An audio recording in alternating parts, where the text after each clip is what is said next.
Okay. The 2 episodes of classic Doctor Who and history documentaries are playing on TV.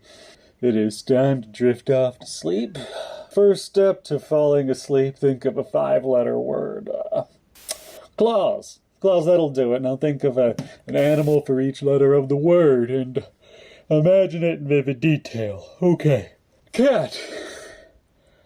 Yeah, cat. Lizard. Lizard is an L. Anteater.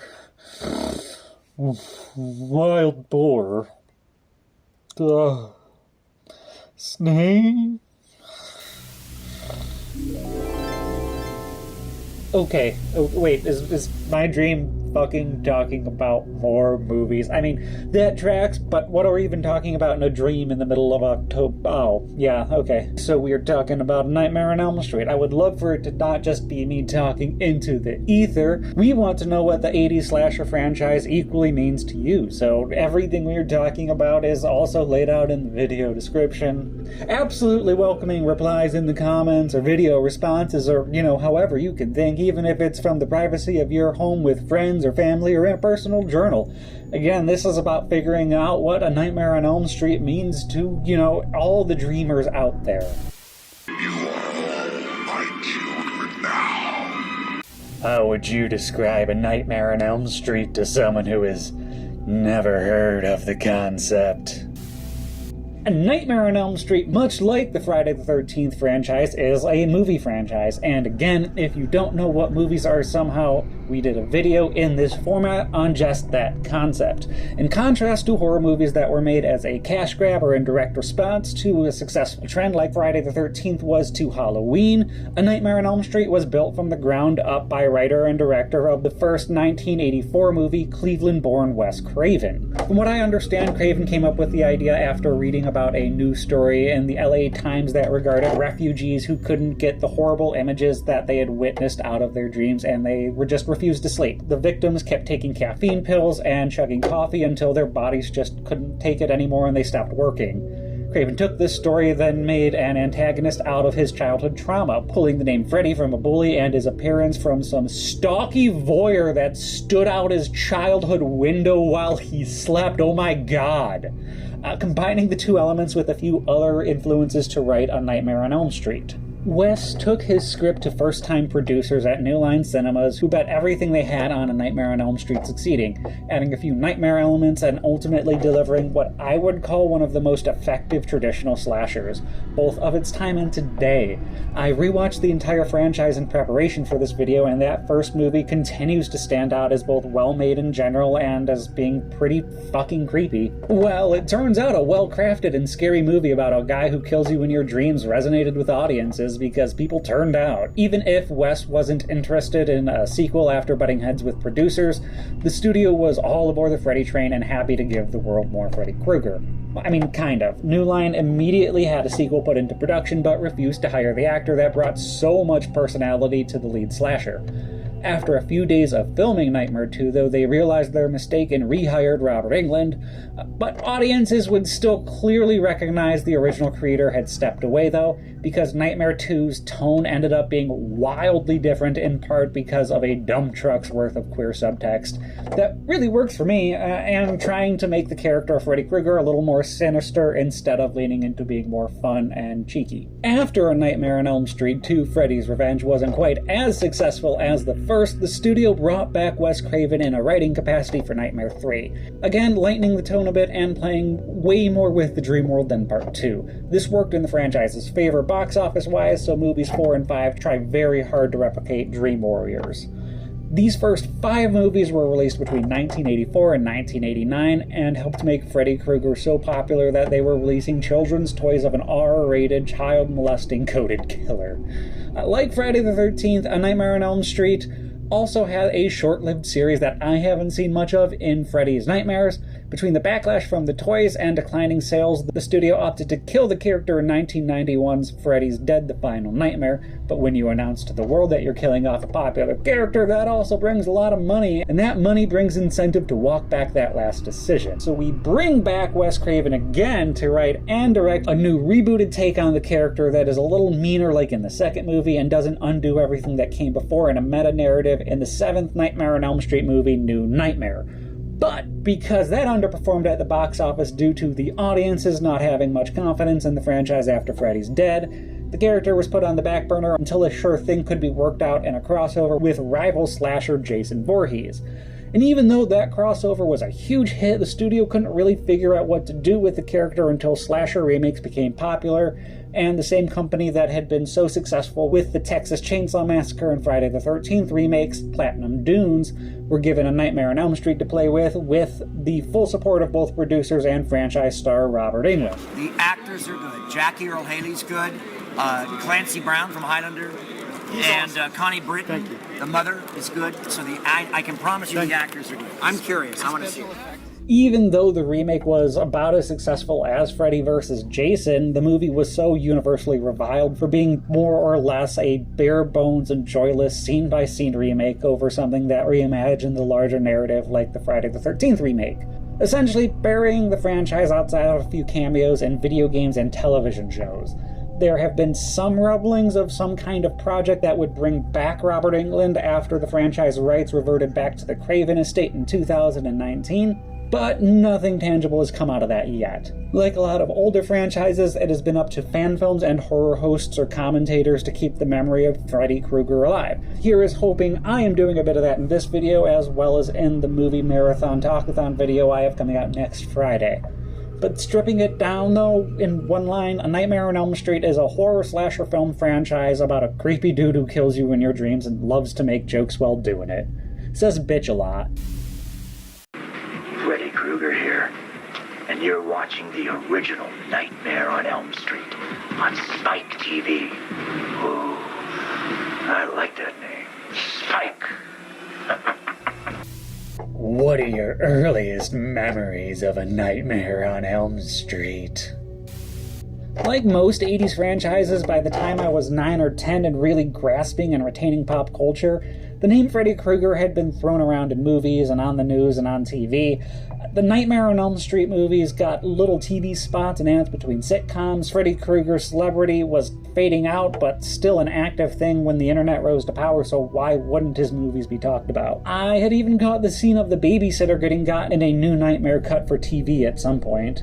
So going into my first Nightmare on Elm Street movie, I had a vague idea of what I was getting into, a dude who kills you in your dreams and makes jokes while doing it. I don't remember exactly how old I was, but the first Elm Street movie I caught on some premium cable channel at my grandparents' house younger than I should have. I distinctly remember having to be sneaky to watch Nightmare on Elm Street 5, The Dream Child, and being really into it. On every rewatch, I liked that one a little less, but the single first watch had me searching TV guides for showings of the original, especially around October, and while I would be let down with my experiences with the original Friday the 13th, the original Nightmare on Elm Street absolutely blew my mind as a kid. I had heard Nightmare 3 was the next best from the internet, and I couldn't find Freddy's Revenge playing on any network TV, so I gladly watched what was available when I could for years, not really caring if it was out of sequence. But when I started collecting DVDs, one of the first franchises I hunted down was the Nightmare on Elm Street movies, and luckily they were very easy to find and get a hold of. These DVDs aren't perfect, but they've done the job for years whenever I want to watch the franchise, since most of the movies are not easily available on streaming. Feels like we specifically get pushed the original Nightmare on Elm Street, Nightmare on Elm Street 3 Dream Warriors, and Wes Craven's New Nightmare. 3 are the best for sure, but I love Freddy's Revenge and I am still very nostalgic for Dream Child. Not alone. No. No, you don't, sister. Not tonight. Welcome to Elm Street, my pretties. I dare you to take a nap during the next 60 minutes. What are the themes of A Nightmare on Elm Street? Some movies and franchises are made in direct response to trends or popular media. A Nightmare on Elm Street, in contrast, was more so spawned from the mind of a single creator. In this case, writer-director Wes Craven. We talked about the origins of the series earlier, a combination of Craven's own fears mixed with a handful of news articles about people refusing to sleep because of their past traumas and it ultimately killing them. So on the outset, I'd say there are pretty prevalent themes of both fear and trauma throughout the series. Especially in the remake, they are trying to push the idea of coming to terms with trauma from your past and overcoming it, by making the lead characters Freddy's victims from childhood and not just having the leads be targeted for revenge after being lynched by the Elm Street mob. Speaking of, that adds another thematic level to a few of the movies, that being forced to confront and fix the mistakes of a previous generation or letting their mistakes consume and ultimately kill you. And that is just in the original and the remake. Every Nightmare comes with its own director and writer bringing a little bit of themselves to the project. There's a whole documentary dissecting and confronting the queer identity of the original sequel, Freddy's Revenge. The movie is filled with leather and sexual motifs that subtly carry on into the sequels, especially Nightmare 3 Dream Warriors. Any story that takes place inside a mental institution comes with loads of metaphor by default, since for centuries they were essentially used to abandon and experiment on people we either didn't understand or just wanted to write off as a culture. The fifth movie, Dream Child, alone can be seen as a straightforward metaphor for abortion, which also segues into everything the series touches when it comes to parenting. It's not exclusive to this franchise, but parents and authority figures gaslighting or ignoring their children's fears because they know what's best shows up in every movie outside of Freddy's Dead and New Nightmare. New Nightmare itself is thematically rich between its straight-faced meta-commentary and choosing to follow a parent instead of the child, flipping a lot of the script while still confronting those core themes about fear. Enough about my persuasive abilities. Tell them about America's insatiable Freddy fetish. What do you think made Freddy Krueger so popular?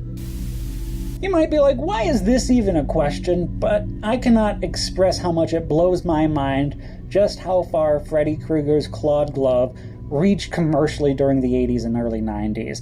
People also embraced the franchises and characters of other rival slashers, sure, but not like this. Besides, all of Freddy's rivals are these big, broad, action figure-built brutes, like without personality or an empty vessel for audiences to latch onto, but never had quite the same boom of Freddy mania, but despite some franchises having lasted longer or being successfully revived. Contrast this to Freddy, who is not only lanky and covered in pepperoni, but he is also presented as queerish, especially in Part 2, and coded as a pedo bear from the very beginning. That last one is a big one, and I never really understood how it went over so many people's heads, or they just didn't care because it wasn't made explicit. Obviously, the big draw for the character for a lot of people is Robert Englund and his performance. Again, in contrast to his rival's lack of personality, that is all Freddy oozed. Robert Englund is as important to the Nightmare on Elm Street franchise as Wes Craven or Bob Shaye. Famously, they tried to replace Englund over pay disputes in Part 2, but immediately brought him back after screen tests of his replacement. Robert Englund embraced his instant status as a horror icon, not only championing the character and the series, but the genre as a whole. Whether it was because he was typecast into horror roles or Englund sought them out himself, the actor ended up being in a whole lot of horror productions, and his name was always top-billed, bringing audiences to theaters and supporting the industry. Robert Englund brought so much energy and charisma to Freddy Krueger, he made you all forget the character's whole shtick was touching kids. A lot of people still point to the lack of Englund as a reason for the remake's lack of success. Whether that was the case is debatable, but what isn't is how much responsibility Robert Englund bears for making the character so beloved as a whole.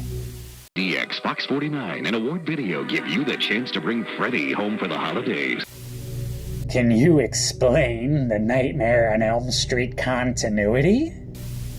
A Nightmare on Elm Street is great because the continuity is pretty straightforward. The original 3, 4, and 5 tell a continuous story. This story starts by following Heather Langenkamp's Nancy Thompson, the hero of the first movie, until she hands off the torch to the character Kristen for a movie. Kristen then directly gives the franchise over to Alice, a great nod to Alice in Wonderland for the 4th and 5th movies, all of which of course feature Freddy Krueger throughout.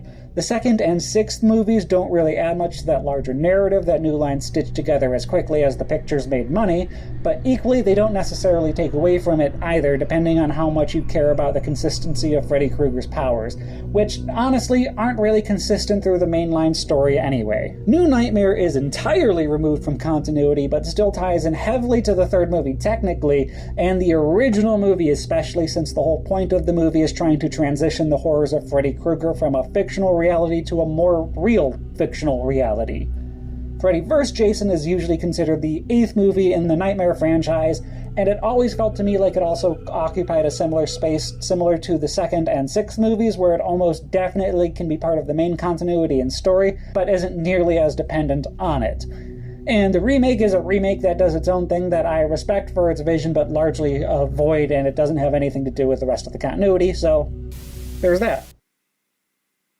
映画エルム街の悪夢から生まれた恐怖ビデオシリーズ登場。不気味な殺人鬼フレディがお届けする12時間分の悪夢。全8巻16話フレディの悪夢。ビデオでご覧ください。 How do you feel A Nightmare on Elm Street has influenced culture? Comparing Freddy to his slasher counterparts, Krueger might be the singularly most iconic and recognizable slasher villain, where Jason Voorhees is always mashed together with the standard tall mass of flesh and sharp object slashers like Michael Myers and Leatherface, and Chucky is hugely popular at the moment but still blends into the long line of killer doll stories. There are very few slashers that have such a distinct image and story as Freddy Krueger. When someone is riffing off of or parodying Freddy Krueger, you know it immediately. Again, unlike Jason, Freddy Krueger acted as the host of his series. Even if it was only in episode bumpers, the character was front and present. Robert Englund would don the makeup more than once for promotional stunts like the weigh-in for Freddy vs. Jason, and no one could have championed the character more than his actor in this instance. In an abstract sense, we can largely thank the Nightmare on Elm Street franchise for New Line cinemas, and much of the success that the Nightmare profits contributed to.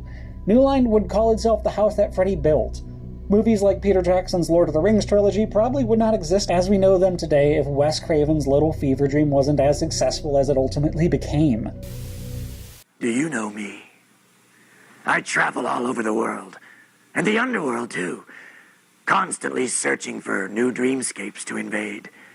Believe it or not, some people still don't recognize me. That's why I carry this.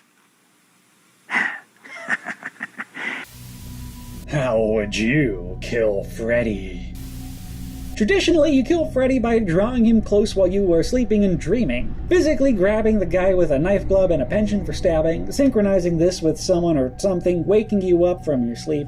Then you can use standard means to eliminate Krueger, but keep in mind he still is able to fight back and has a handful of shiny pointy things. Not gonna lie, I doubt I could do it. Take Freddy in a fair fight one-on-one in the real world? I don't know, maybe. But in the dream world, where Freddy can do virtually anything, I sincerely doubt I will be able to do much more than give him some mild amusement for a few minutes. Besides, this has only ever been a temporary measure. There are holy means of stopping Krueger. His mother was a nun, and the heroes used this mythology to defeat the slasher at least twice, but I am a godless and unrepentant heathen in the eyes of the Catholic Church, so I do not think I am getting any help there. Evidently, before the 6th installment, he was bound to a single street or town in Springfield, Ohio, but let's say he can be anywhere, anytime, since, he does escape the Midwest in that movie before being destroyed. Again, temporarily. I don't even want to try the whole not sleeping thing. I need my sleep, please and thank you. But my dreams, you can keep those. In Freddy vs. Jason, the killer is banished pretty effectively with a medication that removes your ability to sleep. So long as we have a solid prescription, we can hold out for a while. But what if I wanted to try the opposite? How would Freddy fare with me on an ayahuasca trip? If a little bit of weed tripped out Freddy's world as much as it did in Freddy's Dead, then imagine what a heavy psychedelic would do. With the help of an experienced shaman to guide one through the dreamscape, I think we could at least put up a solid fight, or at least give us the most single fucked up experience of eternity. Probably the latter. Nightmare on Elm Street. Each newly remastered movie is available individually on VHS or commemorative box set, and a Platinum Series DVD set. Original Nightmare also available on DVD. No tricks, just so many treats. It's frightening. Miss me. Pitch: A Nightmare on Elm Street project. First question is always whether it's going to be a sequel or a reboot. I am not going to do another shot-for-shot remake, but honestly, I don't care other than obviously we want to get Robert Englund involved in any way possible, but I would not be surprised if he wants to continue his retirement from the character, so it would be hard to make a direct sequel feel right. But we could just have an unrelated Freddy Krueger story in the larger scheme of things, like Freddy's Revenge or Dead, right? There are some things people have come to expect in a Nightmare on Elm Street movie. There is no reason Freddy couldn't, in theory, terrorize people in a city or camping, but he chooses suburbia. So we're going to stick to that. We're also going to keep Freddy's victims focused on high school teens. Freddy is particularly great at picking at those insecurities, it feels. Where we will have the biggest shakeup is the point of view character. Instead of following the teens Freddy is stalking, what if we shifted it to that of one of the parents? In a lot of ways it would be similar to New Nightmare, but a lot less meta. Instead of a drunkard or an absentee parent like Nancy had, we give the audiences a genuine and good parental figure to latch onto and follow as she watches helplessly watch her child and their friends be torn apart by the literal ghosts of their past. Maybe our point of view character is a victim that got away, or one of the parents that were part of the lynching. Either way, it is important that they believe their kids but don't know how to fix the situation. If we are talking about specific nightmare sequences to throw around, I have 3 that come to mind. 1, Velociraptors. Alan. That's the whole pitch. My longest recurring nightmare is being stalked and killed by velociraptors. I don't know, maybe the victim is a little movie buff and Freddy sleep runs him into a zoo or something for while he's like sleeping, and that's how we get the final kill. 2, we can open the movie on someone being put under at the dentist and just ruin so many people's day. Imagine the opposite of the food stuffing scene, where the victim's teeth just keep falling out or shattering in their mouth continuously. It would be awful, I hate it.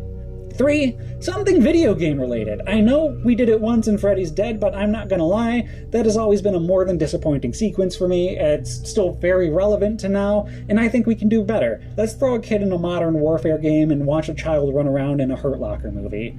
Or as the lead in a GTA, ultimately ending off in a standoff in the streets in the real world while our victim is very much asleep holding a gun.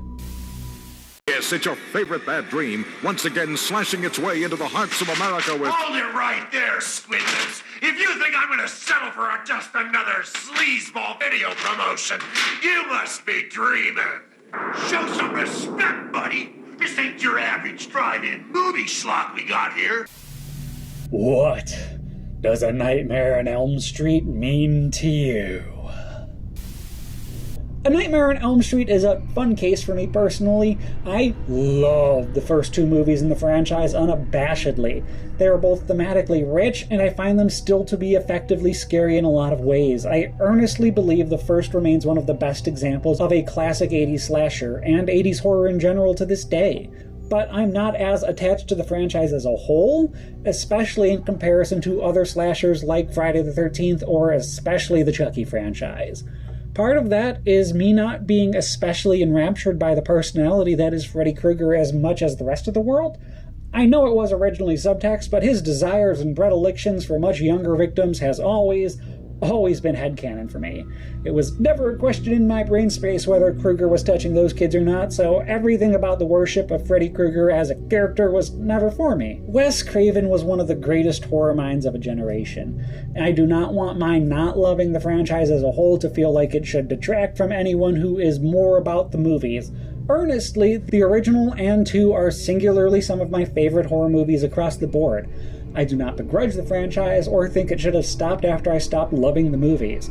I appreciate how much New Line was able to produce in the wake of Freddy and all the artists that got their start making the movies.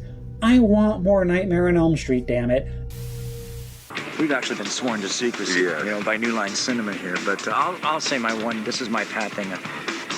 Freddy takes a licking.